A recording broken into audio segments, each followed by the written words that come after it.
عند الله.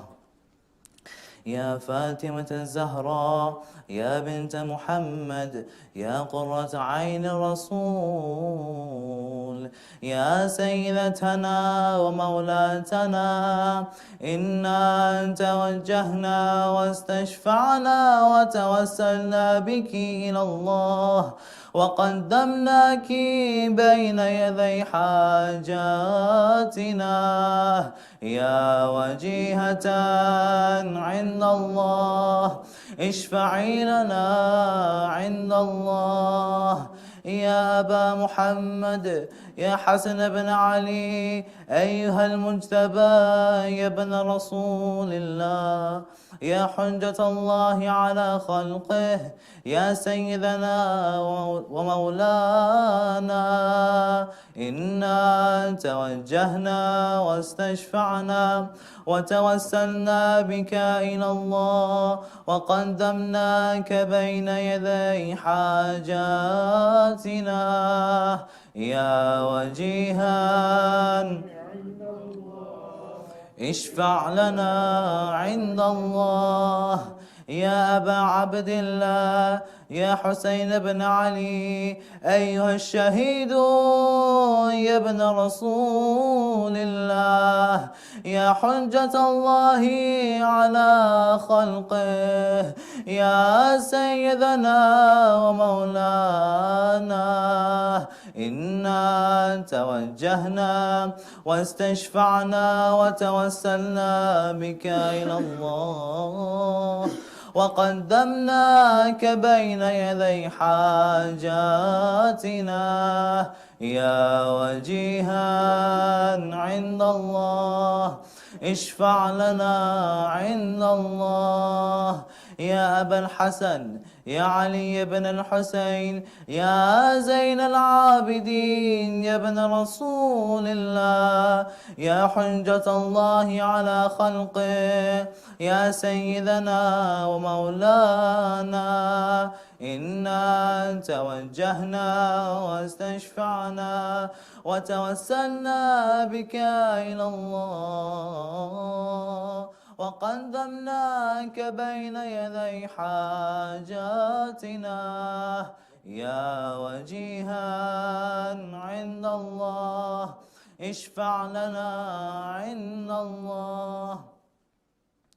يا أبا جعفر يا محمد بن علي أيها الباقر يا ابن رسول الله يا حجة الله على خلقه يا سيدنا ومولانا إنا توجهنا واستشفعنا وتوسلنا بك إلى الله وقدمناك بين يدي حاجاتنا يا وجيها عند الله اشفع لنا عند الله.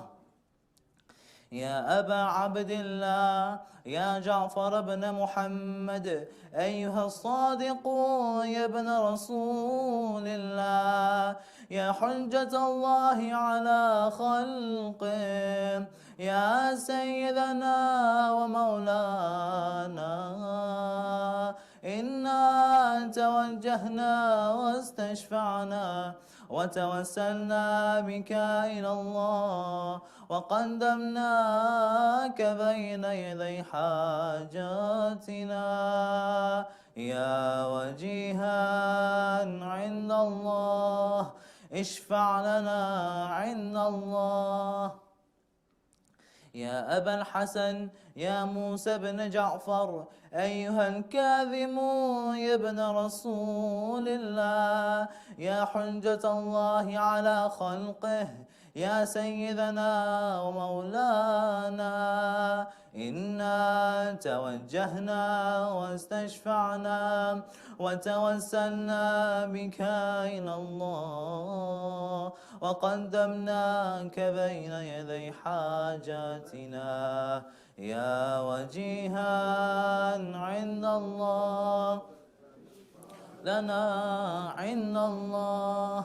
يا أبا الحسن يا علي بن موسى أيها الرضا يا ابن رسول الله يا حجة الله على خلقه يا سيدنا ومولانا إنا توجهنا واستشفعنا وتوسلنا بك إلى الله وقدمناك بين يدي حاجاتنا يا وجيها عند الله اشفع لنا عند الله.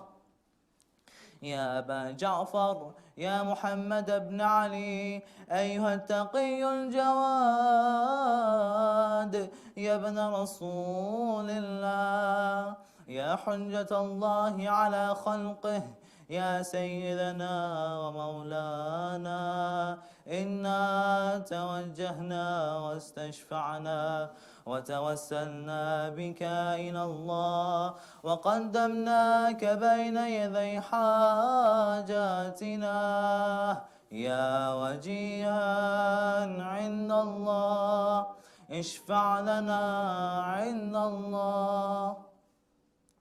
يا أبا الحسن يا علي بن محمد أيها الهادي النقي يا ابن رسول الله يا حجة الله على خلقه يا سيدنا ومولانا إنا توجهنا واستشفعنا وتوسلنا بك إلى الله وقدمناك بين يدي حاجاتنا يا وجيها عند الله اشفع لنا عند الله.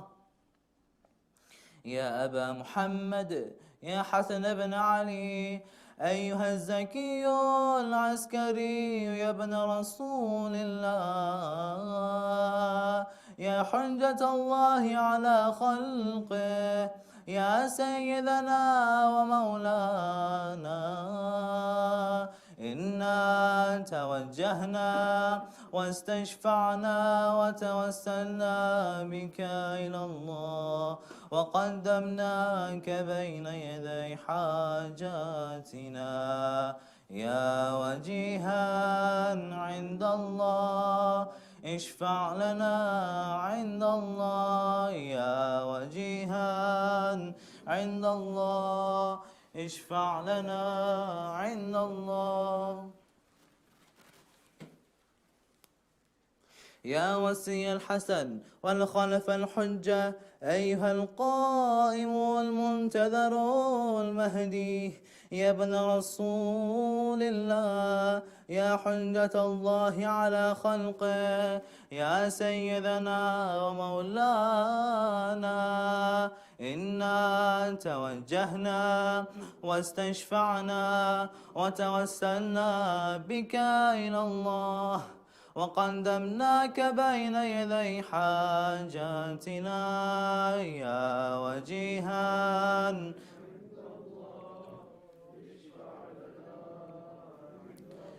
يا وجيها عند الله اشفع لنا عند الله يا وجيها اشفع لنا عند الله حاجات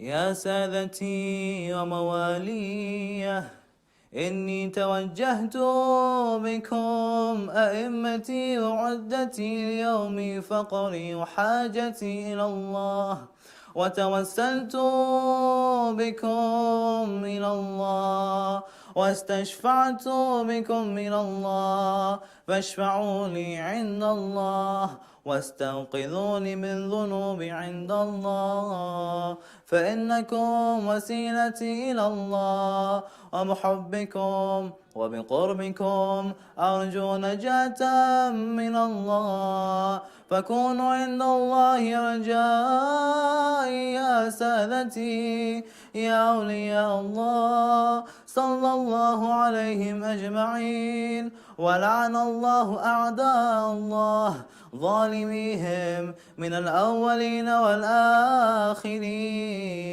آمين رب العالمين. الفاتحة. صلوات على محمد وآل محمد. اللهم صل على محمد.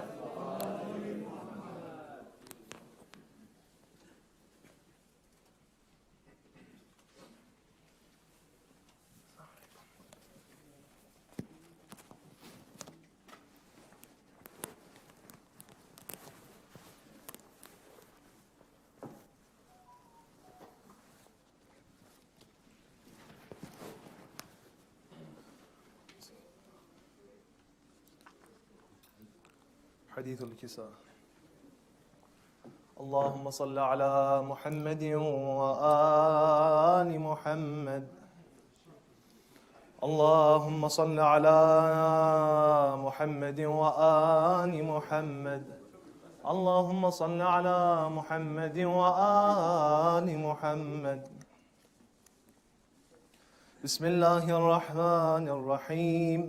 عن جابر بن عبد الله الأنصاري عن فاطمة الزهراء عليها السلام بنت رسول الله صلى الله عليه وآله قال سمعت فاطمة أنها قالت دخل علي أبي رسول الله في بعض الأيام فقال السلام عليك يا فاطمة فقلت وعليك السلام قال إني أجد في بدني ضعفا فقلت له أعيذك بالله يا أبتاه من الضعف فقال يا فاطمة ائتيني بالكساء اليماني فغطيني به فأتيته بالكساء اليماني فغطيته به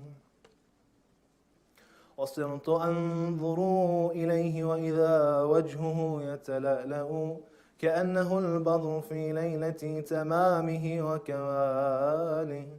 فما كانت إلا ساعة وإذا بولدي الحسن قد أقبل وقال: السلام عليك يا أمه. فقلت: وعليك السلام يا قرة عيني وثمرة فؤادي. فقال: يا أمه إني أشم عندك رائحة طيبة كأنها رائحة جدي رسول الله. فقلت: نعم، إن جدك تحت الكساء. فأقبل الحسن نحو الكساء وقال: السلام عليك يا جدا يا رسول الله، أتأذن لي أن أدخل معك تحت الكساء؟ فقال: وعليك السلام يا ولدي ويا صاحب حوضي، قد أذنت لك. فدخل معه تحت الكساء. فما كانت إلا ساعة وإذا بولدي الحسين قد أقبل وقال: السلام عليك يا أمه. فقلت: وعليك السلام يا ولدي ويا قرة عيني وثمرة فؤادي. فقال لي: يا أمه إني أشم عندك رائحة طيبة كأنها رائحة جد رسول الله صلى الله عليه وآله. فقلت: نعم، إن جدك وأخاك تحت الكساء. فدنا الحسين نحو الكساء وقال: السلام عليك يا جدا، السلام عليك يا من اختاره الله، أتأذن لي أن أكون معكما تحت الكساء؟ فقال: وعليك السلام يا ولدي ويا شافع أمتي، قد أذنت لك. فدخل معهما تحت الكساء. فأقبل عند ذلك أبو الحسن علي بن أبي طالب وقال: السلام عليك يا بنت رسول الله. فقلت: وعليك السلام يا أبا الحسن ويا أمير المؤمنين. فقال: يا فاطمة إني أشم عندك رائحة طيبة كأنها رائحة أخي وابن عم رسول الله. فقلت: نعم، ها هو مع ولديك تحت الكساء. فأقبل علي نحو الكساء وقال: السلام عليك يا رسول الله، أتأذن لي أن أكون معكم تحت الكساء؟ قال له: وعليك السلام يا أخي ويا وسي وخليفتي وصاحب لوائي، قد أذنت لك. فدخل علي تحت الكساء. ثم أتيت نحو الكساء وقلت: السلام عليك يا أبتا يا رسول الله، أتأذن لي أن أكون معكم تحت الكساء؟ وقال: وعليك السلام يا بنتي ويا بضعتي، قد أذنت لك. فدخلت تحت الكساء. فلما اكتملنا جميعا تحت الكساء أخذ أبي رسول الله بطرف الكساء وأومأ بيده اليمنى إلى السماء وقال: اللهم إن هؤلاء أهل بيتي وخاصتي وحامتي، لحمهم لحمي ودمهم دمي، يؤلمني ما يؤلمهم ويحزنني ما يحزنهم. أنا حرب لمن حاربهم وسلم لمن سالمهم وعدو لمن عاداهم ومحب لمن أحبهم. إنهم مني وأنا منهم.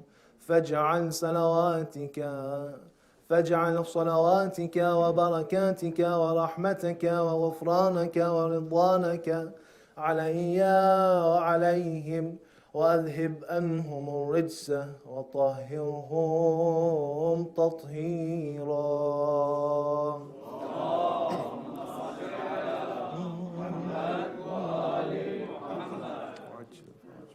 وقال الله عز وجل: يا ملائكتي ويا سكان سماواتي، إني ما خلقت سماء مبنيا ولا أرضا مدحيا ولا قمرا منيرا ولا شمسا مضيئا ولا فلكا يدور ولا بحرا يجري ولا فلكا يسري إلا في محبة هؤلاء الخمسة الذين هم تحت الكساء.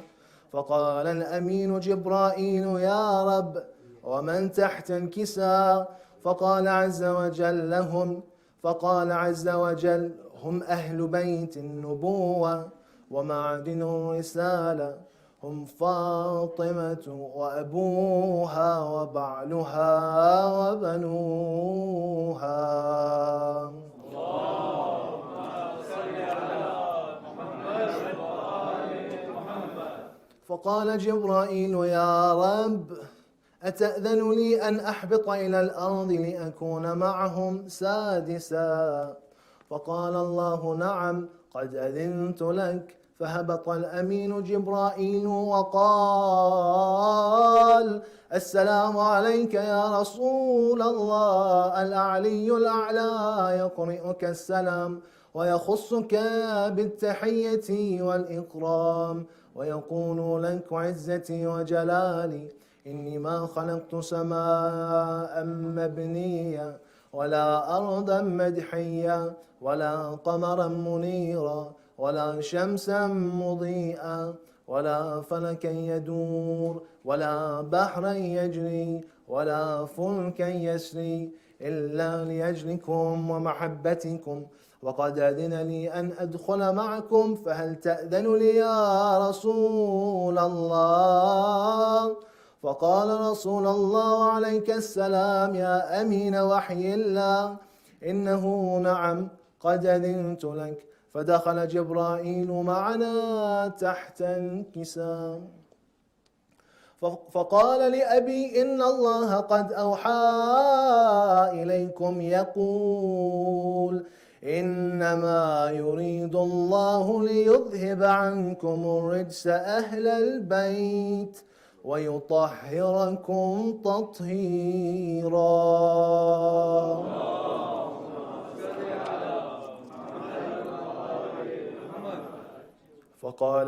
فقال علي لأبي: يا رسول الله، أخبرني ما لجلوسنا هذا تحت الكساء من الفضل عند الله. فقال النبي: والذي بعثني بالحق نبيا واصطفاني بالرسالة نجيا، ما ذكر خبرنا هذا في محفل من محافل أهل الأرض، وفيه جمع من شيعتنا ومحبينا، إلا ونزلت عليهم الرحمة وحفت بهم الملائكة واستغفرت لهم إلى أن يتفرقوا. فقال علي: إذا والله فزنا وفاز شيعتنا ورب الكعبة. فقال النبي ثانيا: يا علي، والذي بعثني بالحق نبيا واصطفاني بالرسالة نجيا، ما ذكر خبرنا هذا في محفل من محافل أهل الأرض، وفيه جمع من شيعتنا ومحبينا، وفيهم محموم إلا وفرج الله هما، ولا مغموم إلا وكشف الله غما، ولا طالب حاجة إلا وقضى الله حاجة. فقال علي: إذا والله فزنا. فقال علي: إذا والله فزنا وسعدنا، وكذلك شيعتنا فازوا وسعدوا في الدنيا والآخرة ورب الكعبة. اللهم صل على محمد وآل محمد وعجل وجهه. سورة المباركة الفاتحة.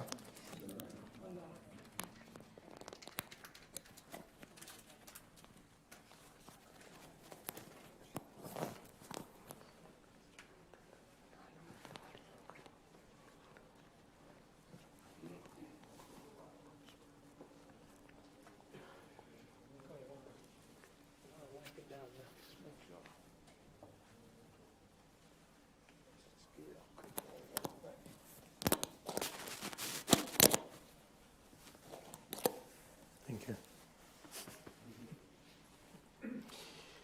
Assalamu alaikum jami'an wa rahmatullahi wa barakatuh. Tonight's majlis is sponsored by Muhammad Rafiq and Mehtab Jairaj, the Mani family of North London, Riaz Jan Muhammad, Riaz Datu, Yunus Sheikh.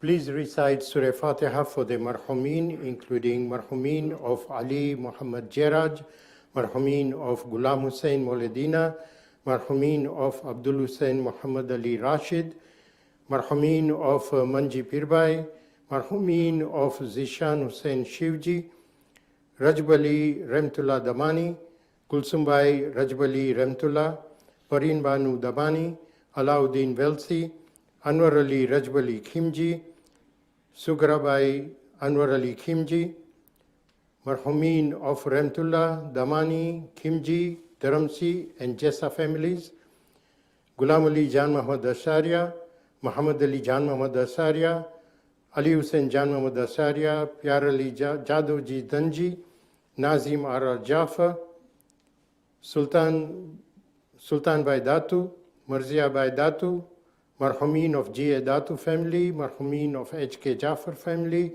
marhumin of Haji Habib Walji family, Mrs. Wazir Begum Sheikh, Khurshid Ali, Shaukat Ali, Ashraf Ali, Sharif Hussain, the marhumin of all here present, the marhumin appearing on the screen, I don't know whether they are, no, and kulli marhum mu'min, mu'minat.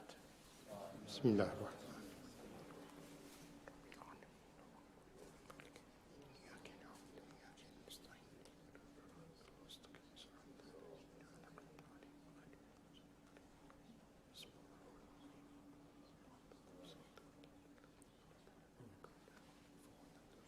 Also requested is Dua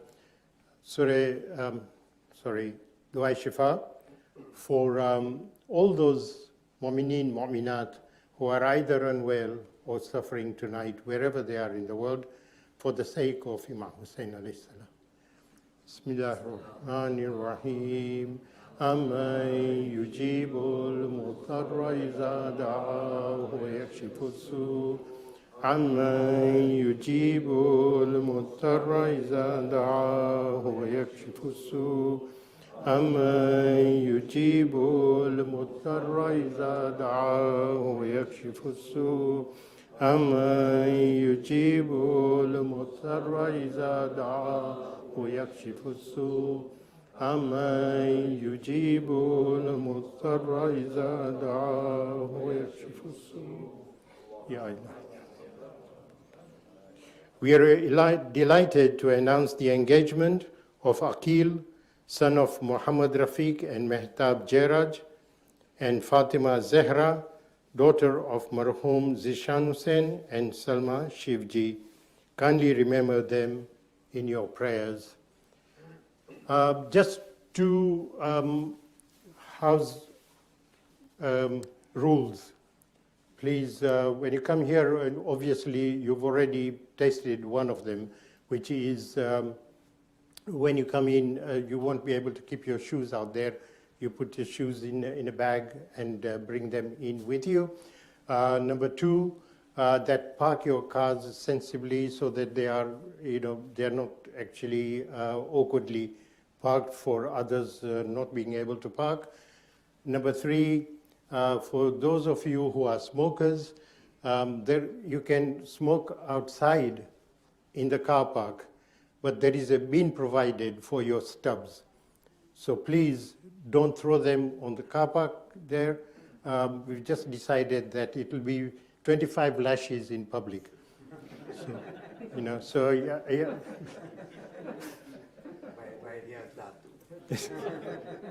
So please use the bin provided. And it's obviously, this is Imam Barga, and it is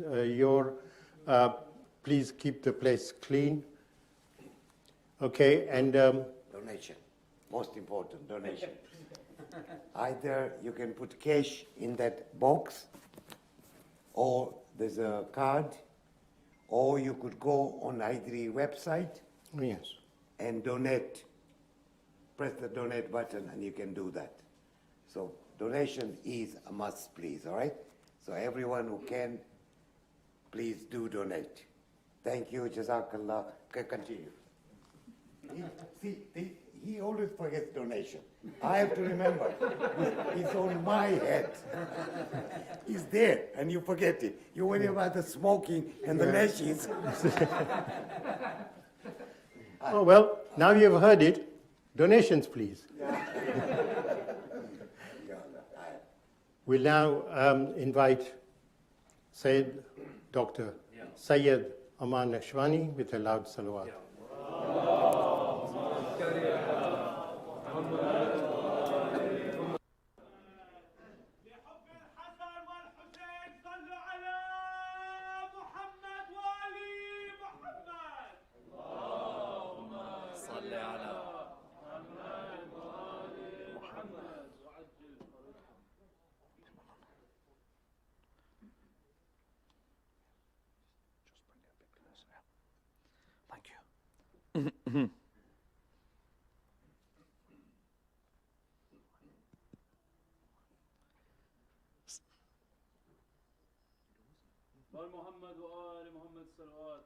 اللهم صل على محمد وآل محمد.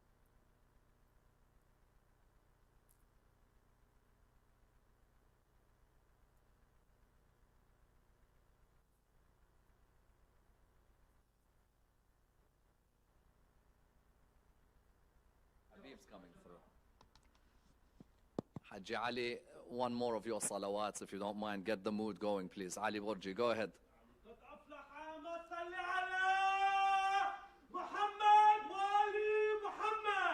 اللهم صل على محمد وآل محمد.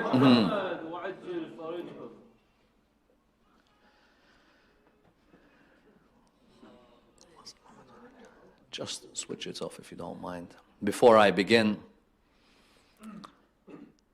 it actually is one of the most surreal feelings. Sitting on Mambar Al-Hussein alayhi salam, but with a crowd of lovers of Imam Al-Hussein alayhi salam on the Wiladat of Imam Al-Hussein alayhi salam. Allahumma salli ala Muhammad wa ali Muhammad.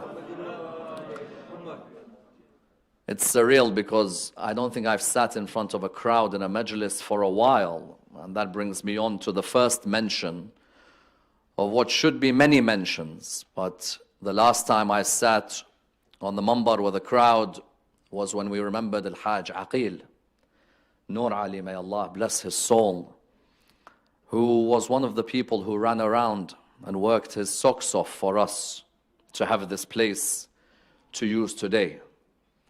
So that was the last time, and alhamdulillah, we're back together.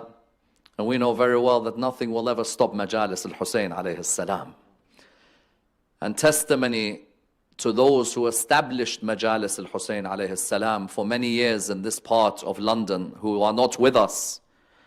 I see, for example, Shuja'at in front of me. Remember his father as being amongst those who established Majalis Al-Hussein, who's no longer with us. Al-Hajj Munawwar Tansi, of those who was instrumental in Majalis Al-Hussein alayhi salam, no longer with us. Al-Hajj Musa Rawji, who could have been with us and only passed away so recently, of those who would have been here with us. And there's many others who I should be mentioning, but I'm sure all of you have recited your Fatiha for them already, especially all those members of the Hyderi Jama'at and Idara Ja'fariyah, who for many years served the community in the south of London. May Allah subhanahu wa ta'ala bless their souls. Let's recite a Fatiha in their honor to begin with. Bismillah ar-Rahman ar-Rahim. Alhamdulillah.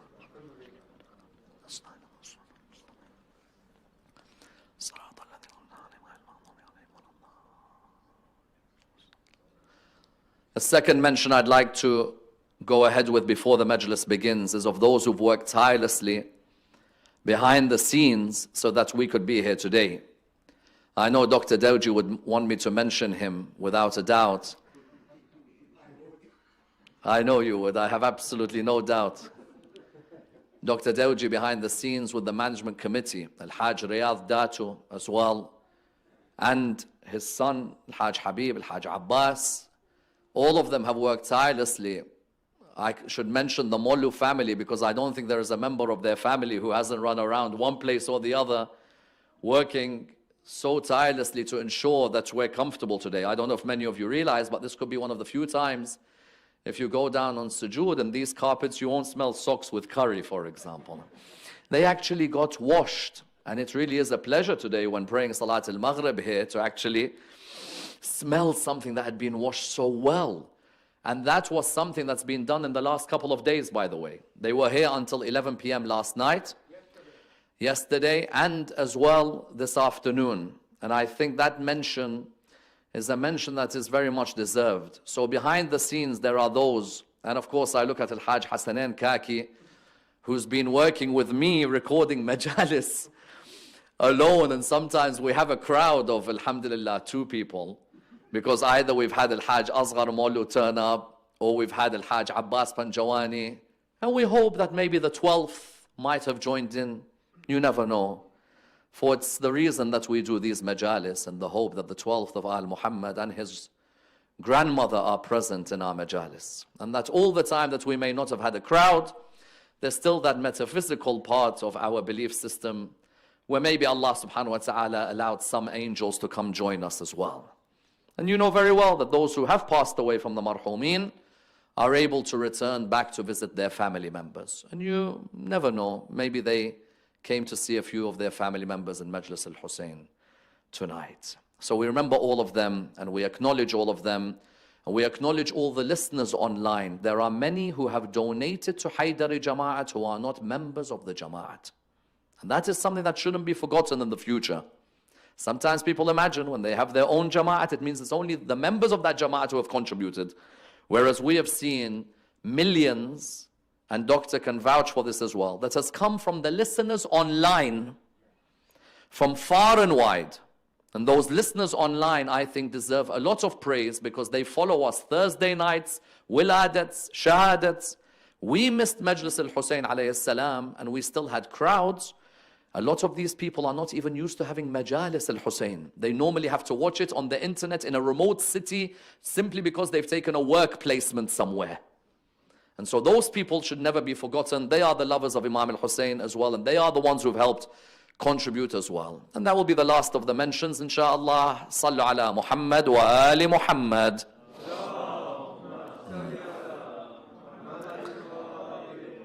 بسم الله الرحمن الرحيم الحمد لله رب العالمين والصلاة والسلام على سيدنا وعظيمنا وحبيب قلوبنا وشفيع نفوسنا أبي القاسم محمد اللهم صل على وعلى أهل بيته الطيبين الطاهرين وأصحابه الغر الميامين. الحمد لله الذي جعلنا من المتمسكين بولاية سيدي ومولاي علي بن أبي طالب. اللهم صل على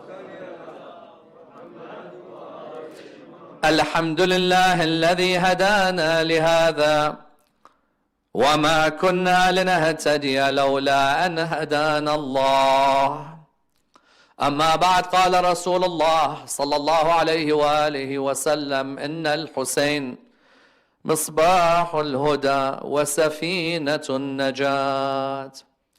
The first of our salawat in honor of Rasulullah Muhammad sallallahu alayhi wa alihi wa sallam. Allahumma salli ala Muhammad wa ali Muhammad. A second louder salawat in honor of Imam Amir al-Mu'mineen alayhi salam.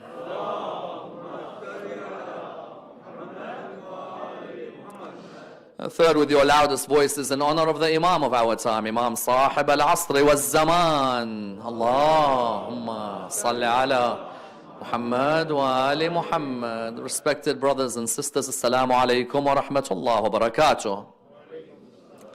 What do we know about the life of Imam Al-Hussein alayhi salam outside of the 10th of Muharram? What do we know about the sayings of Imam Al-Hussein in his teens? What do we know about the supplications of Imam Al-Hussein or the knowledge of Imam Al-Hussein other than what we know happened at Karbala? If you were to ask most Shia in the world to give you a description of the life of Imam Al-Hussein alayhi salam, much of our knowledge only surrounds the events of the 10th of Muharram. The reality is that most of us, our relationship with Imam Al-Hussein alayhi salam surrounds no longer than a couple of months of his life. That, of course, is not an embarrassment. Those last couple of months of the life of Imam Al-Hussein alayhi salam are amongst the most beautiful, the most wonderful, as well as the most tragic months. But the reality is that Imam Al-Hussein alayhi salam lived for 57 years on this earth. In those 57 years on this earth, one can not only focus on the events of the 10th of Muharram, as in the reality is that Imam Al-Hussein alayhi salam has many extraordinary lessons that may be learned from his life which occurred years before the 10th of Muharram. Whenever you meet any Muslim in general, or any Shia in particular, ask them, tell me about the biography of Imam Al-Hussein alayhi salam. From the day he was born until 9th of Muharram, you'll find that unfortunately, many are not able to give you his biography. And this is very sad, considering the way that Rasulullah sallallahu alayhi wa described Imam Al-Hussein. He described him in a manner that is not only related to the 10th of Muharram. He described him in a manner that relates to every aspect of his life. Imagine, I ask you to tell me about the life of Imam Ali alayhi salam. If you could only tell me about Imam Ali's final moments in Kufa, I'll ask you a question, then what is it that makes Ali so great? 63 years on this earth, you're able to tell me about the last few days only. So what were his stands when he was younger? What were his stands in his relationship with his family, with the community, with his enemies, with his friends? The reality is that when we study the life of Imam Ali alayhi salam, we can tell you from the day he was born in the Kaaba until the day that he died in Najaf. But when you come to Imam Al-Hussein alayhi salam, I guarantee you that 90% of the Shia world cannot tell you about Imam Al-Hussein's early years, teens, life under the caliphs, life under his father, life under Muawiyah. And that is a tragedy on our part. Because when we, inshallah, get to meet Imam Al-Hussein alayhi salam, while we will be in awe for what happened at Karbala, Imam will still look at us and ask the question that, why did you not study the rest of my biography? I lived for 56 years outside of Karbala. Do you know, for example, about the knowledge that I left behind? What do you know, for example, about my prayers? What do you know about my charitable nature? What do you know about the traditions which I narrated, or about the debates that I had? Whenever you come to Muharram and hear about Imam Al-Hussein alayhi salam, you never hear about the early life or the middle life of Imam Al-Hussein alayhi salam.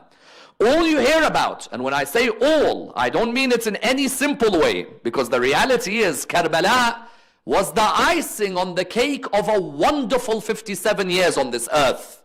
But how much do we know about those earlier years? Why should we study them? On the first level, because Imam Al-Hussein's years before Karbala resonate with a lot of us when you discuss them. How many of us in our life have been through peaks and troughs, good times and bad, trials and tribulations? If I were to tell you that Imam Al-Hussein alayhi salam went through exactly the same, would you believe me? Imam Al-Hussein alayhi salam's life was not rosy until Karbala. Imam Al-Hussein had some wonderful days, but Imam Al-Hussein as well had some very, very difficult days. Therefore, on the first level, when I dissect the life of Imam Al-Hussein alayhi salam without touching Karbala, it's to see what of his life relates to mine. If I'm going through a trial, did Hussein bin Ali ever go through a trial in his life? If I'm going through moments of tribulation, did he go through moments of tribulation in his life? What did he do when he faced those moments of tribulations? And how can I take lessons from them? That's on the first level. On the second level, there are certain aqa'id lessons from the life of Imam Al-Hussein alayhi salam. Imam Al-Hussein at Karbala is one thing, but earlier in the life of Imam Al-Hussein, there are some wonderful aqa'id lessons that you can use in your discussions with non-Shia. I ask all of you, how many of you have used Imam Al-Hussein in discussions with non-Shia? I guarantee that many have not, because Imam Al-Hussein, normally non-Shia admire him and the Shia admire him. But the reality is there are aspects of the life of Imam Al-Hussein that you're able to use when discussing with non-Shia on concepts like imamah. Could you use Imam Al-Hussein's earlier life to prove imamah? We'll see tonight how this can be done as well. So therefore, Imam Al-Hussein's biography is not just important for Karbala only. Let us dissect the biography of Imam Al-Hussein without mentioning Karbala tonight. And let's see how great Imam Al-Hussein alayhi salam was even before he got to Karbala. And I'd like to do this on the following stages. Number one, when Imam Al-Hussein alayhi salam was born, how was his early days similar to Prophet Harun's life and similar at the same time to Prophet Yahya's life? Number two, who gave him the title Aba Abdullah? And what does Aba Abdullah mean? Number three, what were the first words uttered by Imam Al-Hussein alayhi salam? And how instrumental are these words in the ruling in Salah when it comes to takbir? Number four, when we come to Imam Al-Hussein's earliest days, why is it that the Quran reveals verses in relation to a 3-year-old? And what's Allah trying to show from that early age? Number four, why does Rasulullah sallallahu alayhi wa mention Imam Al-Hussein's imamat while he's only 2, 3, 4 years of age? And what was he trying to tell the ummah that would come after him? That even when he was a child, I still mentioned him as an imam for all of you. Number five, how did Imam Al-Hussein live under the rule of Abu Bakr, Umar and Uthman? And which areas did he participate in? Which areas did he stand up in? And which areas did he remain neutral in? Number six, with his father Amir al-Mu'mineen alayhi salam, did he participate in the battles? And why was his participation in Jamal different from his participation in Siffin? What was the differences between the two? Number seven, when his father got killed, was he in Kufa or was he somewhere else? And why was he somewhere else on the day that his father got killed? Further than that, after his father got killed, how was he with Imam al-Hassan? And how did they have a double combo against the Umayyads when the Umayyads sought to destroy Imam Amir al-Mu'mineen's name? Further than that, at number 9, when Imam al-Hassan died, it was 10 years before Karbala. Why not fight the Umayyads as soon as Imam Hassan dies? Why wait 11 years before you fight the Umayyads? And what legacy did he leave behind for us in terms of his knowledge and his spirituality? Let us tonight dissect Imam al-Hussein without mentioning Karbala at all. Imam al-Hussein alayhi salam was born on the 3rd of Sha'ban in the 4th year after Hijrah. The second of the children of Amir al-Mu'mineen and Fatima al-Zahra salawatullah wa salamuhu alayhima. Allahumma salli wa Muhammad. The Imams of Ahlul Bayt used to have great reverence for the prophets of Allah subhanahu wa ta'ala. Sometimes they would look to do something that would very much relate to the prophets of God. For example, Imam Musa al-Kadhim alayhi salam was given the name Musa, Imam al-Sadiq said, because of his resemblance to Nabi Musa alayhi salam. Imam Amir al-Mu'mineen, when Imam al-Hussein was born, did two things or three I should mention, which are related to the prophets of Allah. The first of them is that he named his son Hussain, which is in Arabic the direct of what had come before in the Hebrew or the Aramaic for the sons of Harun alayhi salam. Nabi Harun alayhi salam had two sons, Shubbar and Shubair. Imam Al-Hussein and Imam Al-Hassan are the direct translations of Shubbar and Shubair.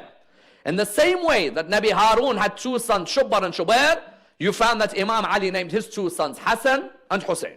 So the first similarity comes with Nabi Harun alayhi salam. The second similarity with Imam Al-Hussein alayhi salam comes with Nabi Yahya alayhi salam. Nabi Yahya alayhi salam was born, John the Baptist, was born after a 6-month pregnancy. Likewise, Imam Al-Hussein was born to Fatima al-Zahra alayhi salam after a 6-month pregnancy. That's the second similarity. A third similarity is one that relates to all of us in our lives today. What is it? The moment Imam Al-Hussein was born, Rasulullah sallallahu alayhi wa recited a dua asking Allah to protect Imam Al-Hussein alayhi salam from najar that may affect him. What we know in Arabic as hasad. Because many times people come to me and say, Sayyidina, this najar, is it true? Do we really get affected by najar, by evil eye, by envy? Of course you do. At the end of the day, Quranically speaking, Allah subhanahu wa ta'ala on numerous occasions either mentions envy generally or mentions some of the forms in which envy can hurt you. When your baby is born, imagine your best friend cannot have children. When your baby is born, imagine one of your good friends looks at your baby, in some cases sees happiness in your face and may not be happy with what they see. Do not think that sometimes their eyes cannot affect. Someone says, what do you mean their eyes can affect? You're telling me that if someone looks at my baby, that's going to have an effect on my child? Believe you me, there are certain people, whether we like it or we don't, they carry with them negative energy. I've met people who I've never met in my life before that day. But you know that day, when you meet them, you feel a negativity with them. They haven't said anything wrong to me. Nothing wrong. They Salamu alaikum, said Ammar, how are you? But the energy that comes out of certain human beings can be very negative. Then there are certain people I've met who I've never in my life met. First time I meet them, but you'd think we've been friends for years from how much we laugh with each other. It's as if the energy that comes from them is very positive. This can be in family or it can be in friends. You can have certain family members very close to you, but you always feel whenever they come home, something goes wrong. You're thinking, you know what, I bet something's going to go wrong when they leave. And something does go wrong. Then you have some family members who are an absolute barakah in your life. The more they come home, the more blessings come towards you. Rasulullah sallallahu alayhi wa alayhi, the moment Imam Al-Hussein alayhi salam was born, recited a dua, Ya Allah, protect Imam Al-Hussein from the envy of the people. Someone came to him and said, Ya Rasulullah, Hussein bin Ali, you recite a dua asking Allah to protect Imam Al-Hussein? He said, do not blame me. Nabi Ibrahim alayhi salam did the same with Ismail and Ishaq alayhi salam. Nabi Ismail, when he was born, Nabi Ibrahim straight away, Ya Allah, protect him from najar. Why Nabi Ibrahim?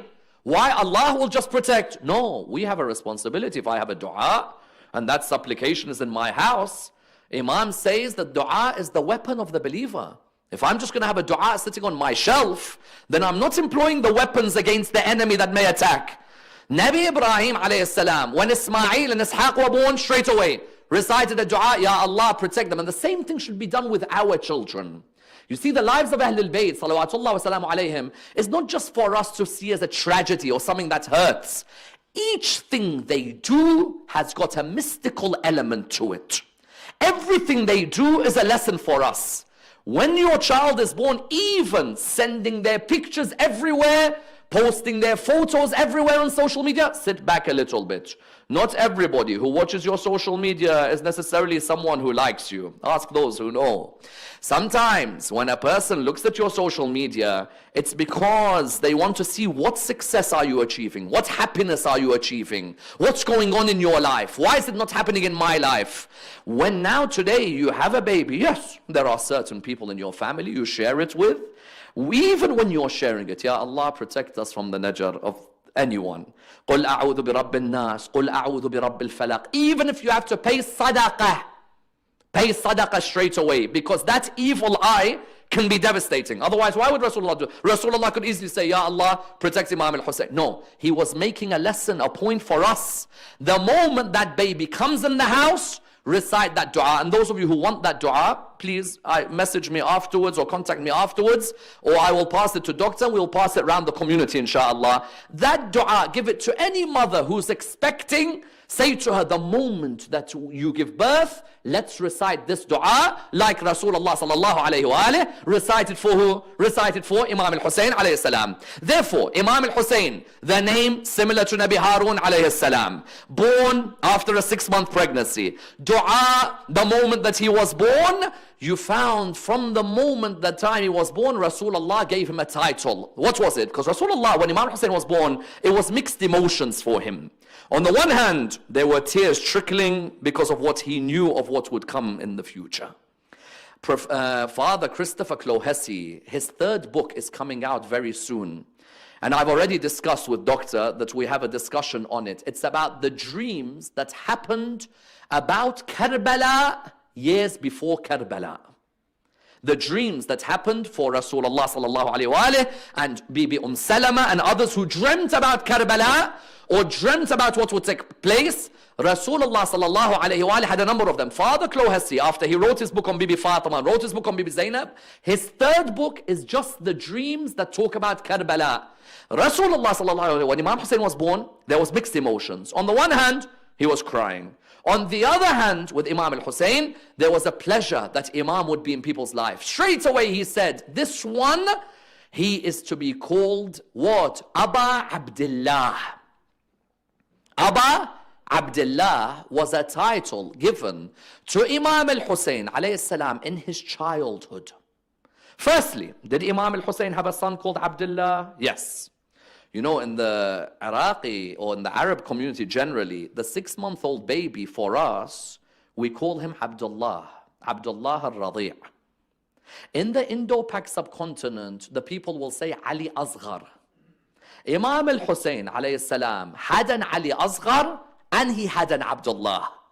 Now, the differences may come in certain historical texts. You get these differences. Who was Abdullah? Who's Ali Asghar? Some people thought that Imam al-Hussein's title, Aba Abdullah, was because he had a son called Abdullah. But that son, Abdullah, came much later in the life of Imam al-Hussein alayhi salam.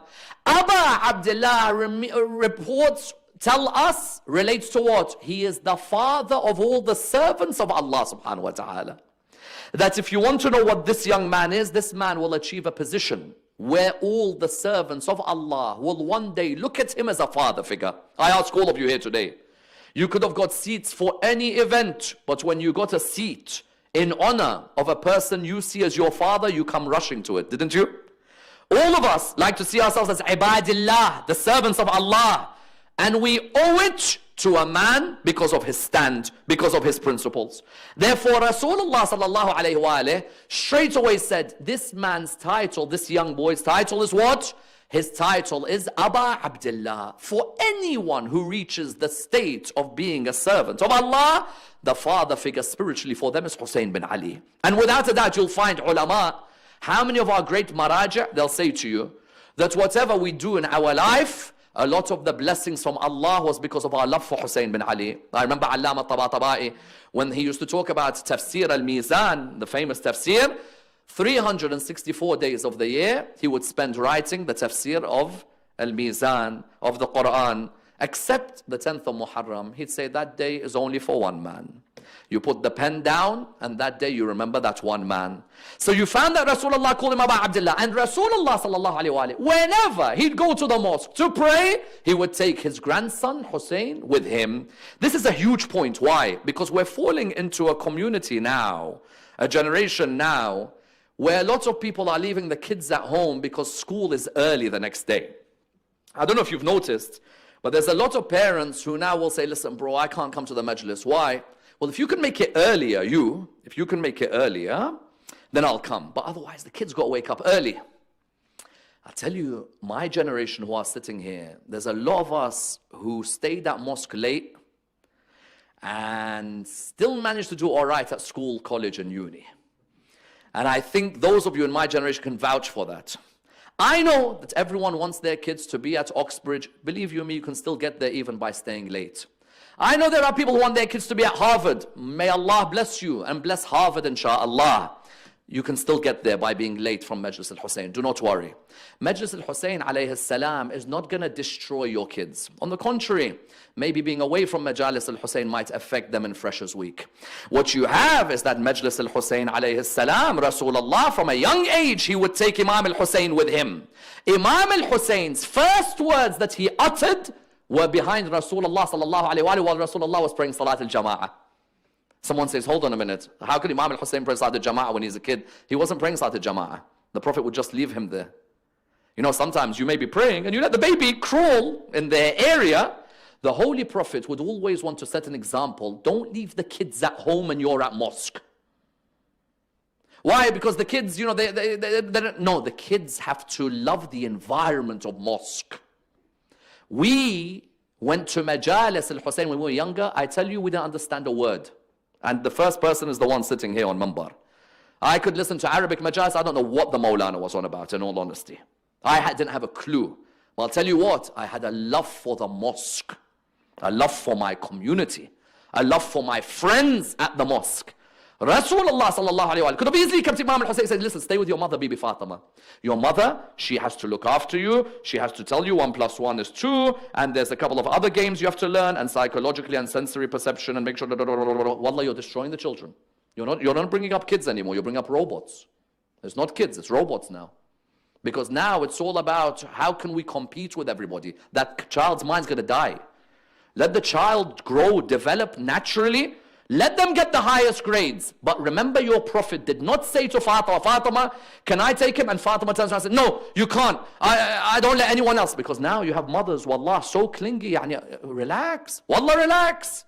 There are some, no, I'm not going to go to Majalis because the child in the first 7 years, I need to make sure that their development is sound. Relax. Is there a better development than listening to the words of the Quran somewhere? Relax. I know now that psychologically everywhere there are these documents and proofs and so on, but relax. Many of us went to top universities. It didn't mean that we had missed the mosque. Rasulullah bought Imam Al-Hussein. Imam Al-Hussein would just crawl. Just crawl. Many of you would have heard the story that when Rasulullah would be in sujood, Imam would be on his back. I don't know how much I believe in such stories, I must admit to you, because I have a higher perception of Abdullah, even as a young child, about him going on his granddad's back in sujood. But still, let's say that it's there. Why was Rasulullah doing that? He's trying to show, I don't leave this boy to develop at home so that he goes to bed by 7 p.m., wakes up by 5 a.m. like a zombie. I'm mystified in some cases where our communities are going. I'm not asking for 7 days a week to bring that kid. Just about Thursday nights, I'm going to see that child. Just about. Rasulullah sallallahu alayhi wa sallam was praying one day, Allahu Akbar. And then he heard right behind him, Allahu Akbar. Allahu Akbar, he said second time. Allahu Akbar. Third time, Allahu Akbar. Third, Allahu Akbar. Until he said it 7 times. And Hussein bin Ali as a baby was saying, Allahu Akbar. Allahu Akbar. And that's why you find some Maulanas in Salah, if you notice, Allah, Allah, Allah, Allah, Allah, until the 7th time, remembering what happened with Hussein bin Ali and his grandfather Rasulullah sallallahu alayhi wa sallam. Did Rasulullah say, make sure the kid stays at home? Did Imam Ali say, we can't take the kid near the mosque because if they take the near the mosque, they're going to just sleep? No. Let him go with his grandfather. His grandfather's take him to the mosque. How can we be unhappy? On the contrary, his grandfather's taking him to where the Quran is. And if he's going to hear the Quran from a young age, he's going to be attached to the Quran. And that's why you notice something extraordinary about Imam Al-Hussein that many people do not mention in discussions. What is it? Rasulullah's praise of Imam Al-Hussein is when he's so young. You know, when you hear these hadiths, do you ever reflect how old was Imam Al-Hussein when Rasulullah said that? Why would Rasulullah talk about imamat when Imam Hussein is 2? The hadith, Hassan and Hussein are imams, whether they are sitting or standing. He was only 2 years old, 3 years old. Ya Rasulullah, why are you mentioning his imam when he's a kid?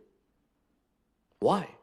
so that none of you later forget what I said about him. And that number two, don't say imamat is a concept made up by the Shia. I'm using the word imam while he's a 2-year-old. When God used the word Nabi for Jesus when he was a baby, you all believed in his prophethood. So why when I mention Imam with Hussain, you think of other concepts? Imamat, people said, was made on Ghadir. Imamat was made years before Ghadir. Imamat was only announced to everyone on the day of Ghadir, so that nobody had a hujjah. But there were a number of occasions where Rasulullah sallallahu alaihi wasallam already instilled imamat into the community. I'm a Nabi, I'm a Rasul, this Hussain, him and his brother are imams. 2-year-old, 3-year-old, 4-year-old, Ya Rasulullah? Yes. Even from this young age, I'm going to tell you that they are imams. Don't love them because they're my grandkids. Abu Lahab was my uncle and got cursed left, right and center. These two are imams. Number one, be they sitting or be they standing. Then number two, in another hadith, Imam Al-Hussein, so young, he said, this Hussein is the brother of an imam, son of an imam, father of imams. How many times people say, did Rasulullah ever mention that there'll be imams after him? This Hussein is the son of an imam, brother of an imam, father of imams. Further than that the Mahdi of this ummah will come from this Hussein. How many others? Another time, he is a sibt of the asbat. The asbat normally refers to descendants of prophets of Allah who become leaders. Don't we always mention Sibtay al-Rahmah wa Imam al-Huda al-Hasan wal-Hussein? What is Sibt? Sibt are descendants of prophets, asbat, who become leaders. Therefore, Rasulullah sallallahu alaihi wasallam, something wonderful about Imam al-Hussein. And have we even come near Karbala yet? We haven't even reached the age of 7 of Imam al-Hussein. Rasulullah, something wonderful about Imam al-Hussein, he makes clear the imamat of Imam al-Hussein to all of them because he knows that some of those who are living will be living later. Muawiyah was alive when Imam al-Hussein was young. Of course he was. Muawiyah was alive. Marwan was alive. Others were alive. Could they later on? How many times I hear people saying, why did Rasulullah marry so-and-so if he knew what she was going to do later or what he was going to do later? It's because the Prophet can only warn you. After that, it's your decision and your free will. But one thing you can never deny is that the Prophet didn't warn. Hassan and Hussein are imams, be they sitting or standing, meaning whether he does a peace treaty with you or he fights you at Karbala, both of them, at those moments, they are imams. It doesn't matter if there's a treaty or it doesn't matter. So on the one hand, you got Rasulullah's hadiths. On Imam al-Hussein, he's only 2-3 years old. And Rasulullah is not just saying, that's my grandson. He's saying, this is your imam. Then on the other hand, if the hadiths weren't enough, because you know sometimes people say, I don't want hadith, show me Quran. How many verses do you want me to talk to you about when Imam was just 3, 4, 5?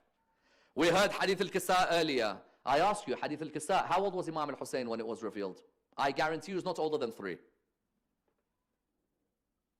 3, 4 at the very most.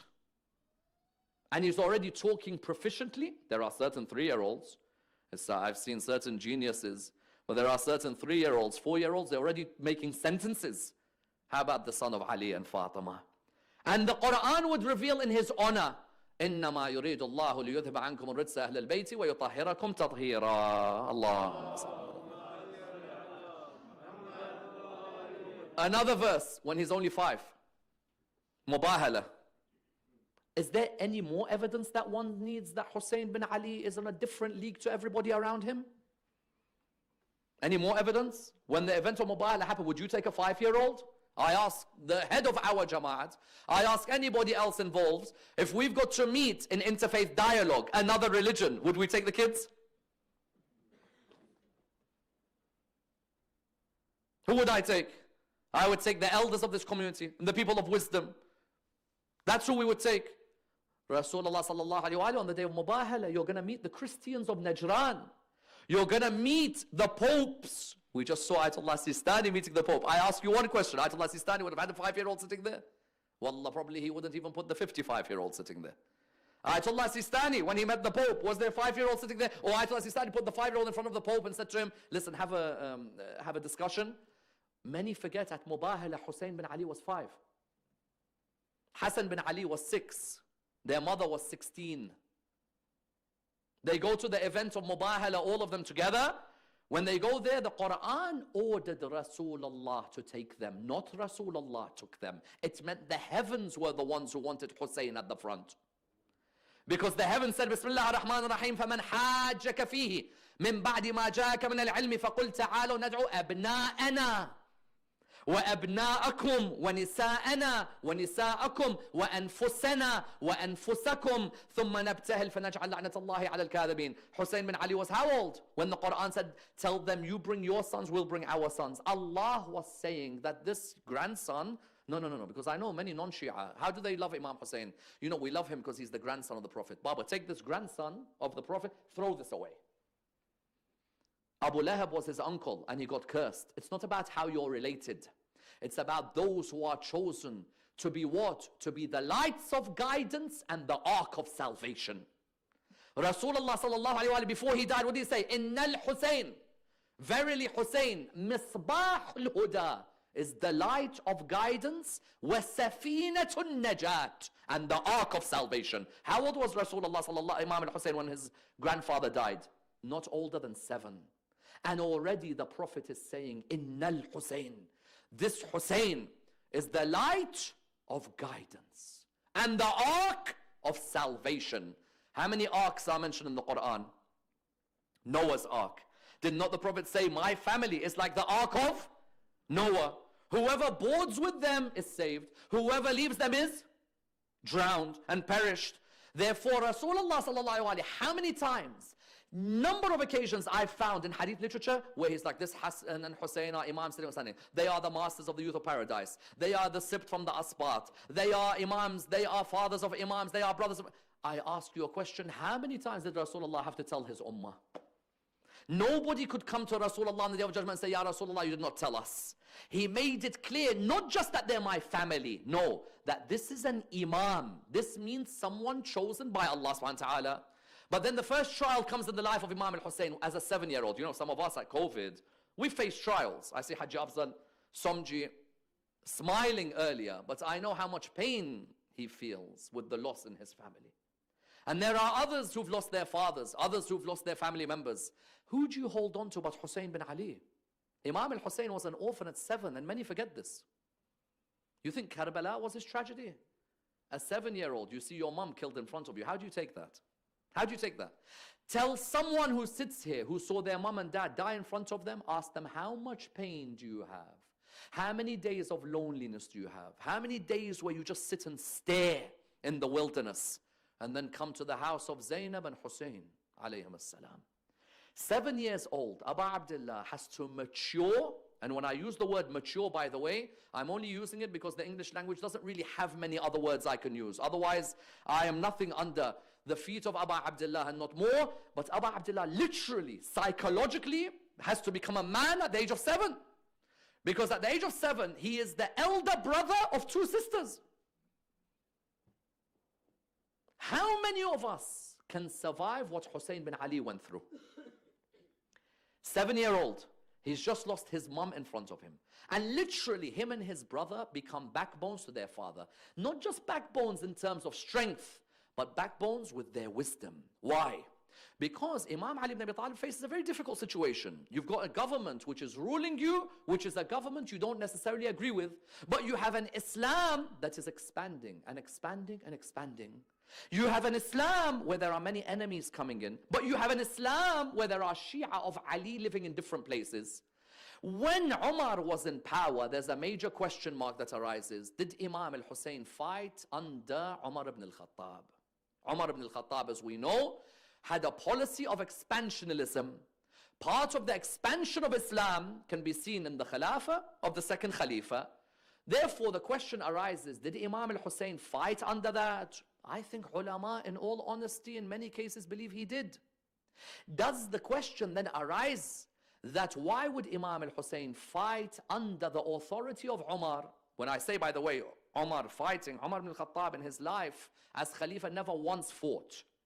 He was always in the capital because Imam Amir al-Mu'mineen even advised him, don't go out and fight. You're seen as the symbol of the religion at the moment.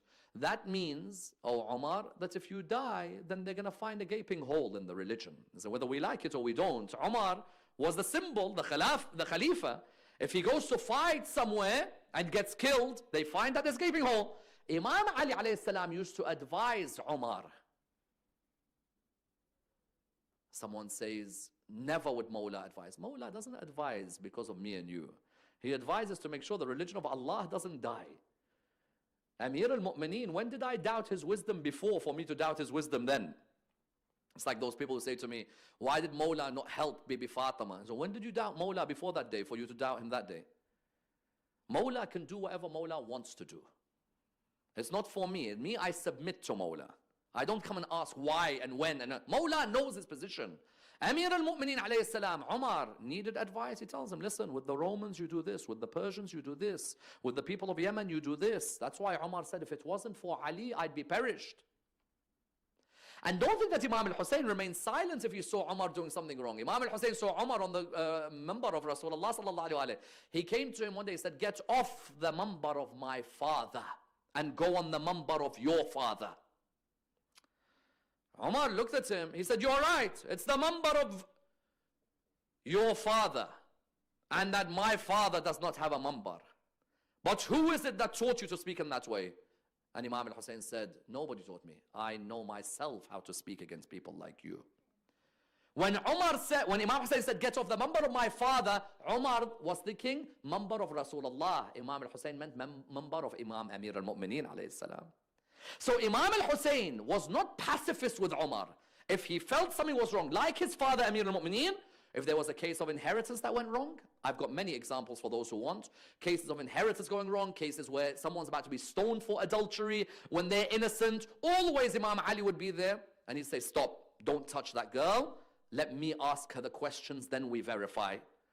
Umar wouldn't say if it wasn't for Ali, I would be perished, unless Imam Ali was the one who was always making sure it was advice. Likewise Imam al-Hussein. So why then would Imam al-Hussein fight for Umar? Umar, if we in Shia believe, had a problem with Bibi Fatima alayhi salam, so why would Imam al-Hussein fight? It would have to be a command that comes from Amir al-Mu'mineen alayhi salam.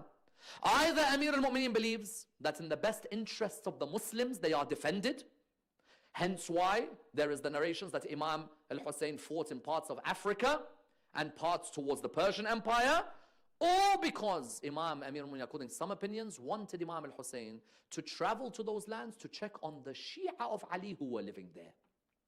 Because there are some wars that Imam al-Hussein is mentioned to have been at, but the war did not take place. There was a peace agreement made. But that at the same time, it gives Imam al-Hussein the opportunity to maybe meet Shia of Ali, who otherwise cannot visit Imam Ali alayhi salam. Therefore, Imam al-Hussein, is there a possibility that he fought in the empire? There is a possibility that's there, but the Imam's wisdom dictates he knows. And then you see with Uthman, again, there are moments he speaks out, again, there are moments he plays what the politics plays. How? For example, when Uthman was bombarded and they wanted to kill him, who did Imam Ali ask to stand at the door of Uthman? Just in case people come and tell you that you, the Shia, your Imams only care about themselves. Look at our Imam. Imam Amir al-Mu'mineen asked Imam Hassan, Imam Hussain to stand at the door of Uthman. Why? Because of his love for Uthman? No. It's because of the reality that if Muslims kill each other, the only beneficiary is the non-Muslim who's attacking them. If you allow the Muslims to have that fitna between each other, people from outside love divide and conquer, divide and rule.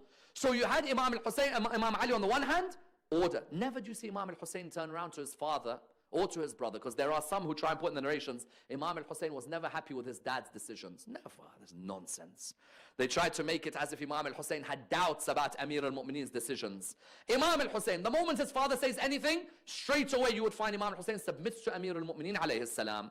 Then on the other hand, when Uthman exiled Abu Dhar al-Ghafari, Abu Dhar was exiled by Uthman, first to Damascus, and then he exiled him to Rabada. You know, they made Abu Dhar die alone, blatantly, blatant. And I'm the one who's against Sahaba. I'm the one. Because if you're the one who accepts Abu Dhar being forced to die alone, alone, do you know what alone means? It means make him live in the desert, just him and his wife on Dhar. and let him just starve to death there. More until you tell me I have to respect everybody who saw Rasulullah. Muhe Abu Dhar saw, what do you think? Abu Dhar saw Rasulullah? Maybe, just a little bit. Abu Dhar al-Ghafari's taqwa, according to one hadith, is equal to Nabi Isa alayhi salam. And Abu Dhar al-Ghafari, go and read his biography if you want online tonight. Abu Dhar, how tight he was with the Prophet, ends up dying alone in the desert. Who goes towards him, bids him farewell from this world? Imam Ali, Imam Al-Hassan and Imam Al-Hussein. And Imam Al-Hussein says some words, "Oh Abu Dhar, the people were against you because you stood for your deen, and they wanted their dunya. And at the end they will not have their dunya, but you will have your qiyamah. That Allah subhanahu wa ta'ala, if everything's blocked, He'll open the heavens for you, O Abu Dhar."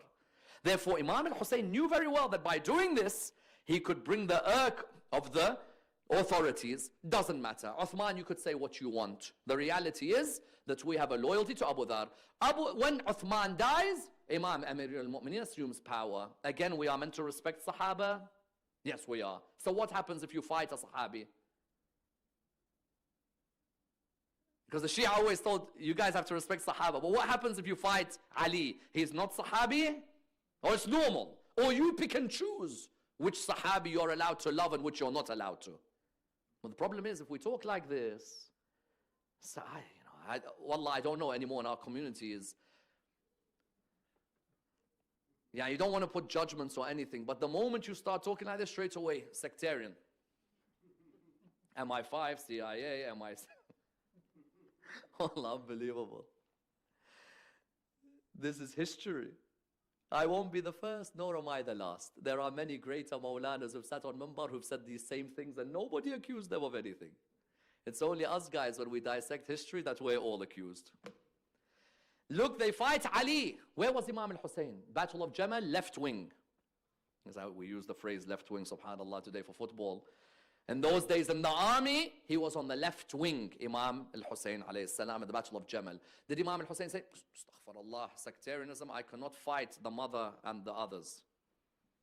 Bring it on. You mess with my dad, there's a red line, my father. There's a red line. A true Shi'i always finds Ali ibn Abi Talib a red line. Let me make this very clear to you. If I die tonight, if Allah gives me long life, if that's one of my last lines, I'm proud of it. A true Shi'i finds Ali ibn Abi Talib a red line. The one who you find doubts about Ali ibn Abi Talib, may Allah guide. But Ali ibn Abi Talib is a red line. Imam Al-Hussein at Jamal didn't say, you know what, we cannot, she's the wife of the Prophet. He said, you know what, bring it on. You mess with my dad, there's no such thing as my wife or my mother of believers or my grandmother. It's not happening. No one touches my dad, no one messes with my dad. And I'm Hussein bin Ali. You want? Meet me on the Day of Judgment. Where is Imam Hussein sectarian? Accuse Imam Al-Hussein, go ahead. Sectarian Imam Al-Hussein. Jamal, left wing. They destroyed the opposition. Absolute destruction. At Siffin, he was on the right wing of Ali ibn Abi Talib's soldiers. But at Siffin, Imam Ali called him and Imam Al-Hassan back. Come back. Straight away, as soon as he said, come back, they both go back. There's no such thing as why. Malik al-Ashtar had a moment of hesitation. Ammar bin Yasir, hesitation. But they're only Sahabi, they're not ma'soom. But as soon as he tells Imam Hassan, Imam Hussein, come back, come back. Come back, both of you, stand here. While I know you'll annihilate the opposition, there's also a fear in me that you are the Imams after me. Stand back. For the descendants of Rasulullah have to continue. Come back, both of you. They both came back. They were with their father at Siffin against Muawiyah, with their father at Jamal against the opposition. I'd like to ask you all a question. When he's fighting at Jamal or Siffin, what's his mentality if his granddad's already told him he's going to die at Karbala? Always one which I had to think about. If my granddad 25 years earlier told me I'm going to die in Karbala, when I'm fighting at Siffin, I'm virtually invincible. Anyway, that's for another night, inshallah, that discussion. That requires its own majlis, inshallah. How the mentality of Hussein and Hassan, when they already know when, for example, which land they're going to die. What happens if I'm at Siffin? border of Iraq and Syria, or at Jamal, Basra, in the south of Iraq. It's not Karbala. My granddad said I'll die at Karbala. So I'm pretty invincible here. That I will go into one day. After Siffin, Nahrawan, again they were with their father until when their father got assassinated. When their father got assassinated, was Imam Al-Hussein next to his dad when he was assassinated? I think it's open to debate. Imam Al-Hassan was definitely with his dad. Imam Al-Hussein, there's a possibility he was in Madain and that he came back after the assassination. There's a possibility. I only open the possibility because it's there in the literature. Not because I don't want to use it in a masa'ib. I would love to use that Imam Al-Hassan, I have used Imam Al-Hassan, Imam Hussein with their father at the end. But was he there exactly when Ibn Muljam struck? I'm not sure, because there is literature that indicates on the 19th of Ramadan, Imam Al-Hussein was in Madain, but maybe on the 21st of Ramadan, he was back with his dad, to be alongside his dad in his final moments. But of course his dad helped him get married. And like anybody, Imam Al-Hussein alayhi salam had that bedrock that was a family of them. Layla, mother of Ali al-Akbar, yes, from a very aristocratic family. Rabab, who later on would be the mother of the 6-month-old baby. You have Ishaq. Ishaq, do you know who her dad was? Talha became Imam Hussein's father-in-law. There's some baffled combinations, of course, in Islamic history. And I think one day I need to sit with all of you and show you the most baffled in-laws you'll ever see. And I'm sure there's a few you can guess already which ones I'm going to pick. But this was also, but Ishaq bin Talha used to be married to Imam Al-Hassan. Imam Hassan died. Imam Hassan, just before he died, said, look after her, Abu Abdullah.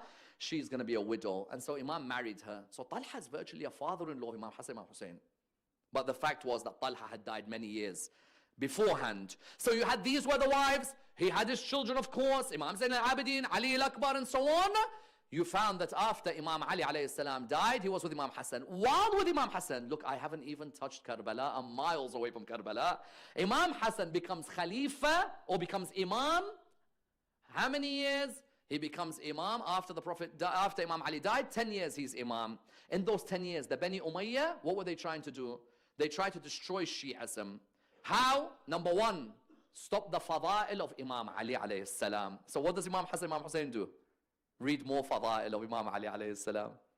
Because you know when Muawiyah got leadership, where was Imam Al-Hassan, Imam Hussein? Medina. Where's Muawiyah? Sham. Well, Kufa, then Medina. Where's Muawiyah? Sham. So Muawiyah's like, you know what, I'm in power. Okay, be in power. You leave us the space? All right, no problem. Let's start narrating my dad's fada'il again.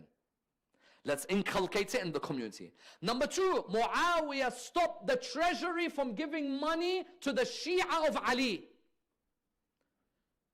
Imagine, you're living in London, there's welfare checks. Some people are on social security, some people are on benefits. Not everybody from the poor can afford to have a great job, a great life, and so on. So the government hands out checks. Likewise, in that time, the governments would hand out checks. The Shia was so oppressed, they were amongst the poorest. What did the government do? Even the benefits and DSS for the Shia, even that was blocked. Imagine now that there are people who are disabled or elderly, you block the welfare checks for them. Imagine that happens. Is that fair? Someone who's physically challenged, you block their benefit check? So what did Bani Umayyah do? They blocked it. What did Imam Hassan, Imam Hussein do? Go and give out more. Why was Imam Al-Hassan known as the generous one of Al-Muhammad? Imam Al-Hassan. Do you know Imam Al-Hussein, there would be times he could give more than Imam Al-Hassan, but because he doesn't want to do something that's disrespectful to his elder brother, he wouldn't. He would just sit there. Anytime Imam Al-Hassan spoke, Imam Al-Hussein would stay quiet. He had so much respect for his elder brother, for his Imam. Yes, for his Imam.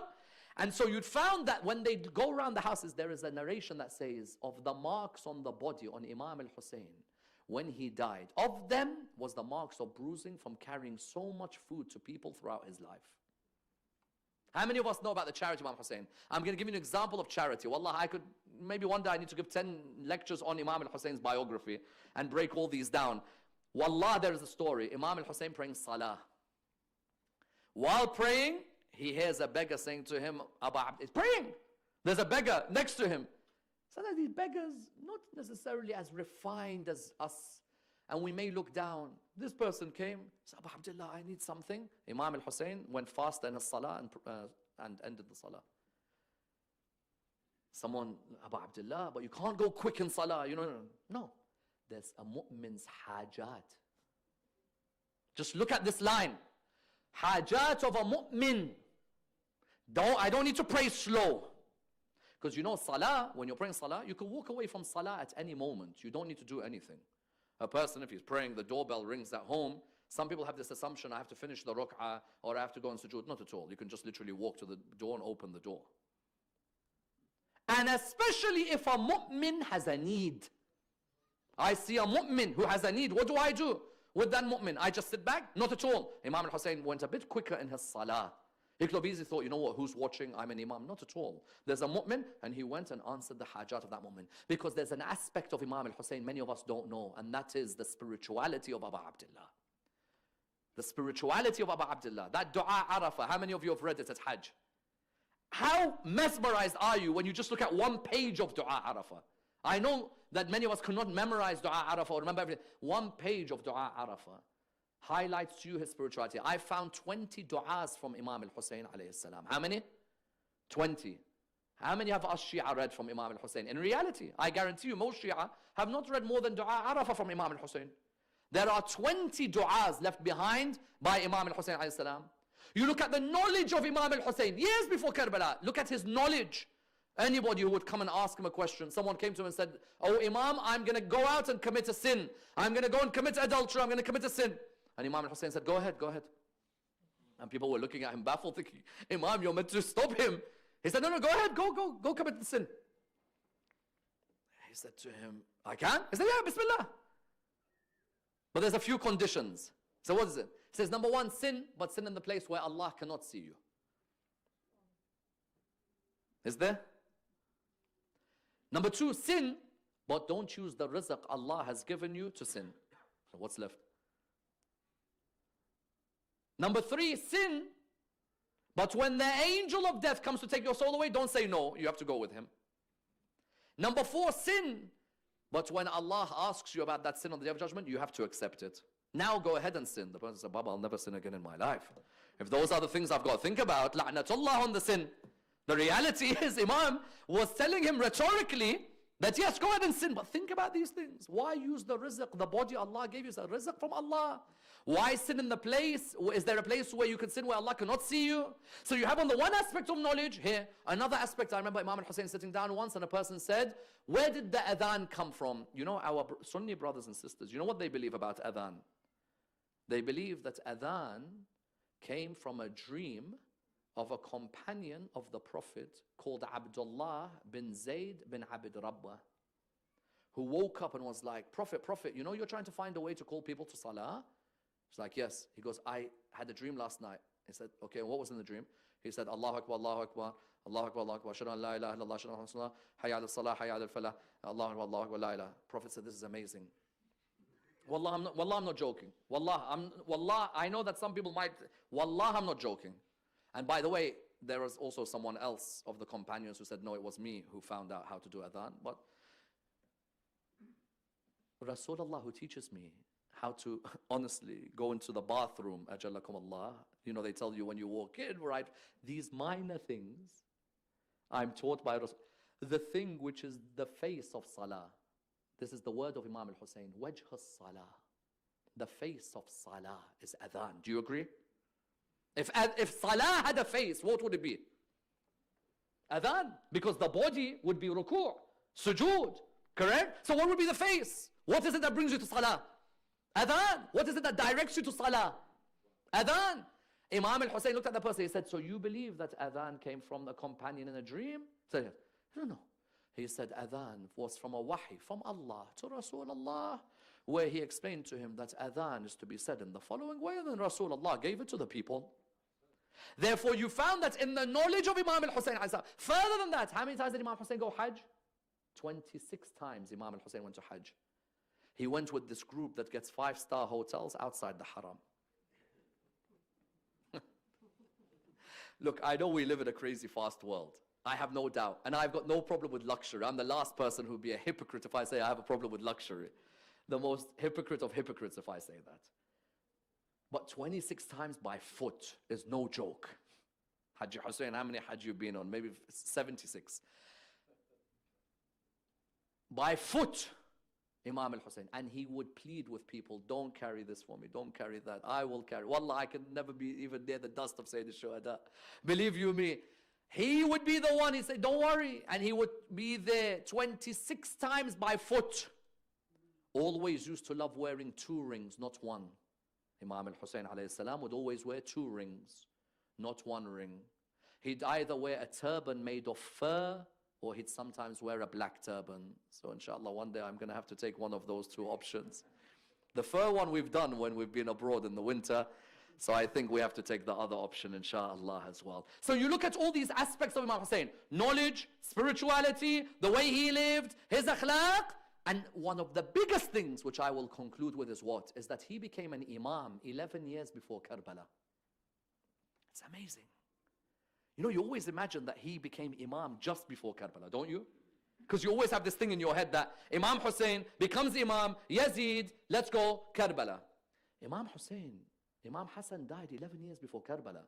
Have you ever dissected Imam's last 10 years before Karbala? Because Imam Hassan died 10 years before. Ju'da, the son of Hubayra, says, I came to Abu Abdullah, said to him, let's fight Muawiyah.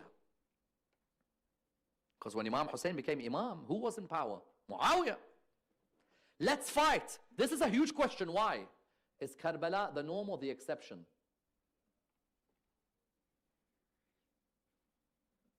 Is Karbala the norm or the exception? Do Al Muhammad look for war? Do they look for revolution? Or do they look for an environment where you try your hardest to find peace?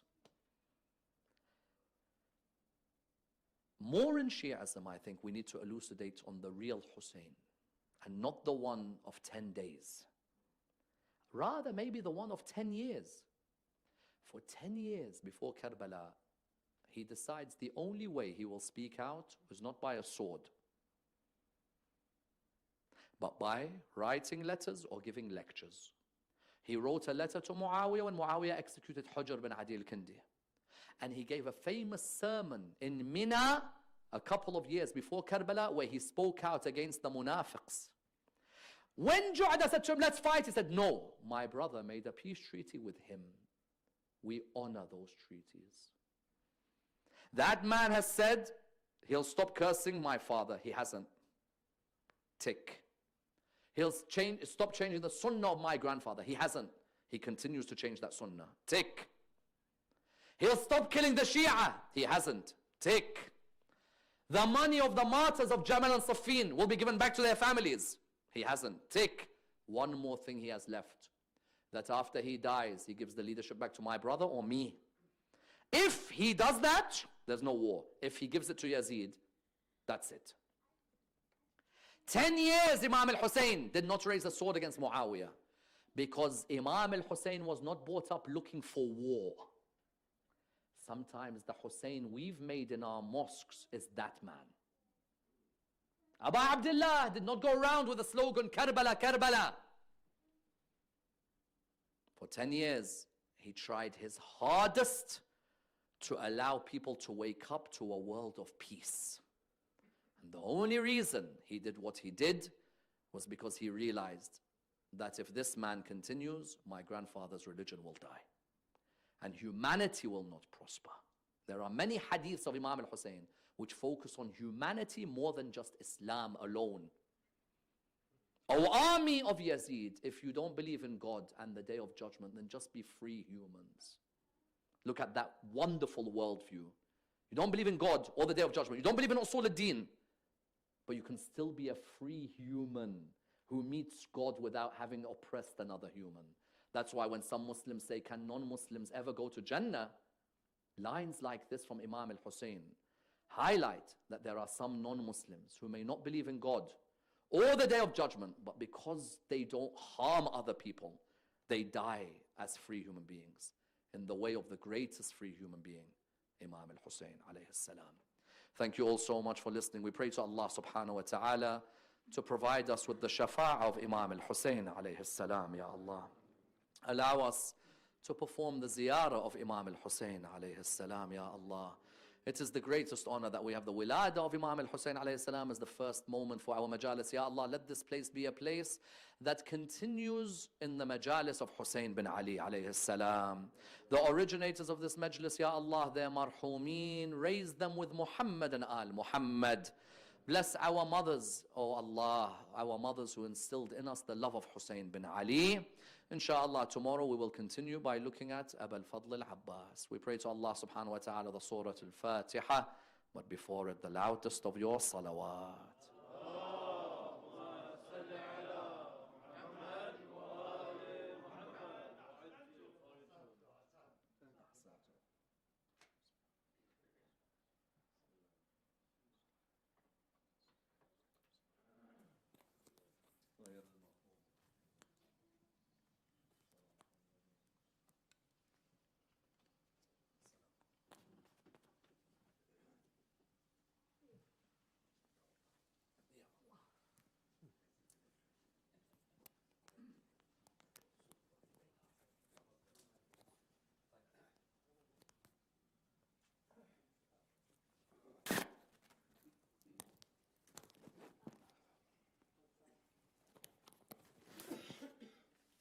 أفضل الصلاة محمد وآل محمد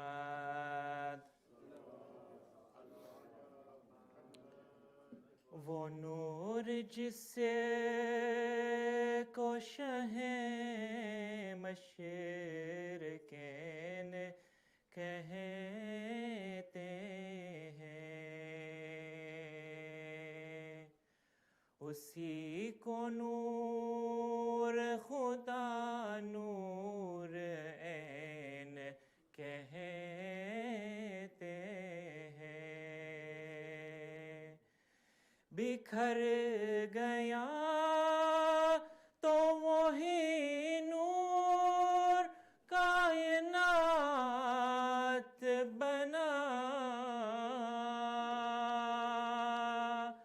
سمٹ گیا تو اسی کو حسین کہتے ہیں ہم حسین والے ہیں ہم حسین والے ہیں ہم حسین والے ہیں ہم حسین والے ہیں یہ ہماری قسمت ہے ہم حسین والے ہیں ہم حسین والے ہیں ہم حسین ہم نبی کے عاشق ہیں ہم علی کے دیوانے ہم نبی کے عاشق ہیں ہم علی کے دیوانے اور حسن سے نسبت ہے ہم حسین والے ہیں ہم حسین والے ہیں ہم حسین والے ہیں ہم حسین والے ہیں ہم حسین ہیں ہم سے فاطمہ زہرا کر چکی ہے ایک وعدہ ہم سے فاطمہ زہرا کر چکی ہے ایک وعدہ اب ہماری جنت ہے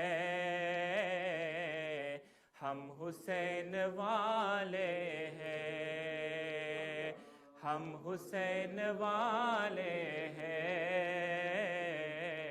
ہم حسین والے ہیں ہم حسین والے ہیں ہم حسین والے ہیں یا علی کی مدحت ہے یا حسین کا ماتم یا علی کی مدحت ہے یا حسین کا ماتم ہر نفس عبادت ہے ہم حسین والے ہیں ہم حسین والے ہیں ہم حسین والے ہیں ہم حسین والے ہیں ہم حسین ہیں ہم بتاتے دنیا کو ہم سے پوچھتی دنیا ہم بتاتے دنیا کو ہم سے پوچھتی دنیا غم میں کتنی لذت ہے ہم حسین والے ہیں ہم حسین والے ہیں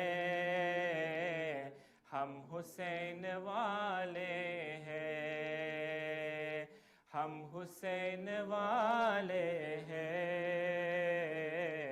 ہم حسین والے ہیں دور تک گئے موسیٰ اور کربلا تک ہم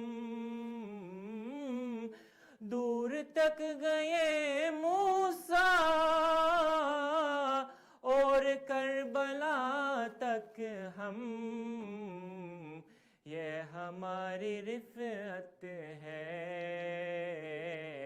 ہم حسین والے ہیں ہم حسین والے ہیں ہم حسین والے ہیں ہم حسین والے ہیں ہم حسین والے ہیں یہ ہماری قسمت ہے ہم حسین والے ہیں ہم حسین والے ہیں ہم حسین والے ہیں اور محمد و آل محمد صلوات محمد وآل محمد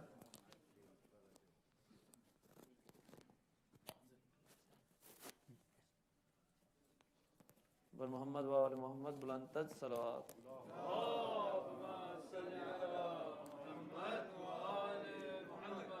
Firstly, I'd like to congratulate you all on the birth of Imam Hussain alayhi salam. What a month for this mosque to be open, I feel. How many Qurans came down in this 1 month to us. We had Bibi Zainab on the 1st of Shaban, Imam Hussain tonight. Tomorrow night we got Hazrat Abbas, then we have Imam Sajjad, and then the greatest on the 15th of Shaban. What a month for us to bless this mosque. And some people might say it's a coincidence that this mosque first major program was the 3rd of Shaban. I think it was fate that today was our first program for this mosque. If we could recite a loud salawat for the organizers, for the managing committee, everybody, because without them, we wouldn't have this place, we wouldn't have this for the next generation, we wouldn't have this amazing facility, I would like to say. So, Bar Muhammad wa Ali Muhammad buland tad salawat.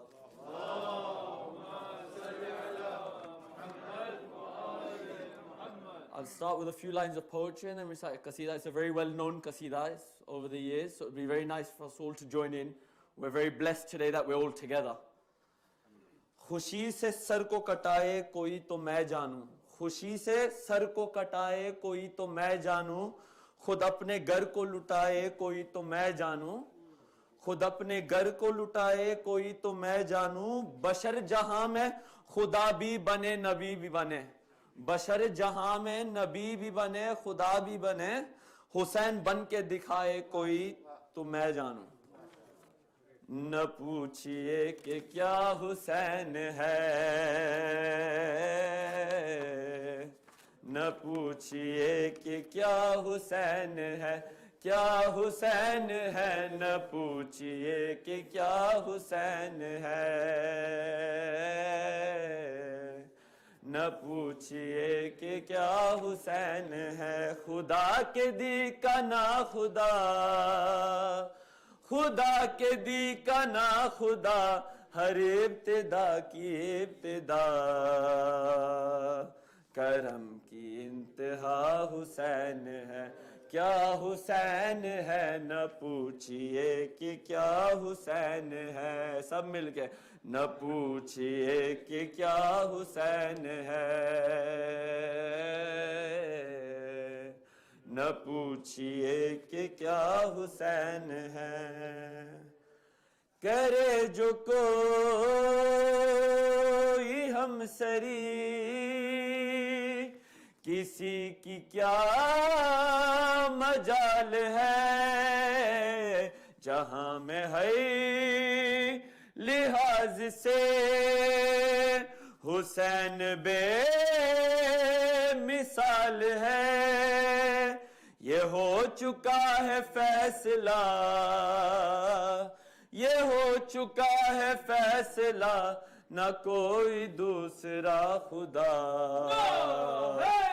نہ کوئی دوسرا حسین ہے کیا حسین ہے نہ پوچھئے کہ کیا ہے جس کی فکر کربلا حسین وہ دماغ ہے یہ پنجتیں کی انجمن کا پانچواں چراغ ہے حسن کا پہلا ہم سفر حسن کا پہلا ہم سفر علی کا دوسرا پسر امام تیسرا حسین ہے کیا حسین ہے نہ پوچھئے کہ کیا This next verse, the word is gham, but in terms of the verse itself, the verse is Shaheed Karbala ka gham jise bhi nagawar hai, but the verse itself doesn't limit itself to gham, it extends itself. We have so many events. Sayyid was just talking about charity and how Imam Hussain was so charitable. All you have to do is look at Karbala on the 18th of Safar with the amount of people walking to his shrine, with 20 million people. So the word gham in this sense, it extends these people who have a problem with the majlis of Hussain. Shaheed Karbala ka gham jise bina gawar hai wo bad amal hai bad nasab usi pe be shumar hai are o dushman aza are o munkir aza تو مر ذرا لحد میں جا پتا چلے گا کیا حسین ہے کیا حسین ہے نہ پوچھئے کہ کیا حسین ہے نہ پوچھئے کہ کیا ہدایت حسین پر عمل کرو حسینیوں بڑھا جو شاہ رہیں گے ہم بہشت میں یقین رکھو حسینیوں قبول ہوگی ہر دعا قبول ہوگی ہر دعا کسی سے کیوں ڈرے بلا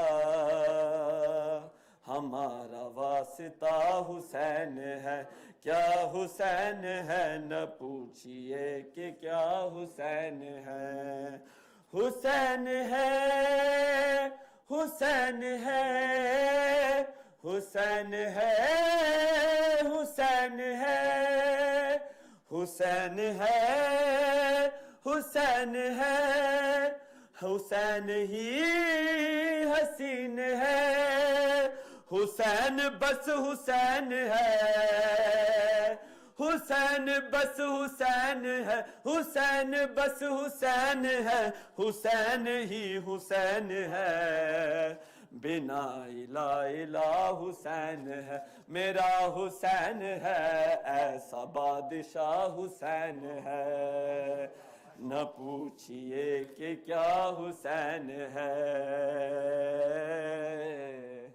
न पूछिए कि क्या हुसैन है, मेरा हुसैन है, ऐसा बादशाह हुसैन है। बर मोहम्मद व आल मोहम्मद सल्लल्लाहु अलैहि